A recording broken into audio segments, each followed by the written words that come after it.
চন্দ্রকোনা কর্তৃক আয়োজিত আরফাত রহমান কোকো কর্তৃক আয়োজিত ফুটবল টুর্নামেন্টের সম্মানিত উপস্থিত নেতৃবৃন্দ, উপস্থিত এলাকাবাসী, উপস্থিত দূর দূরান্ত হতে আগত অতিথিরা ও দুই পক্ষের খেলোয়াড়েরা, পর্দার আড়ালে মা বোনেরা, সর্বপ্রথমে আমার সালাম গ্রহণ করুন।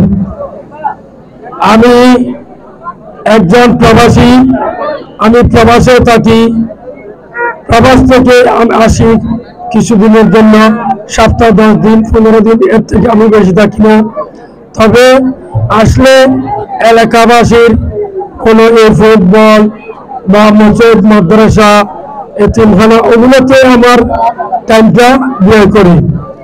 তবে আজকে এখানে ফুটবল খেলার টুর্নামেন্টের উদ্বোধনী ঘোষণার উপলক্ষে আমি আজকের এই টুর্নামেন্টের ফুটবল টুর্নামেন্টের উদ্বোধন ফাইনাল খেলা শুভ উদ্বোধন ঘোষণা করছি। ধন্যবাদ সবাইকে। আসসালামু আলাইকুম। আমাদের অনুষ্ঠানে আজকের খেলার জাতীয় সঙ্গীতের মাধ্যমে আমরা আমাদের আজকের খেলার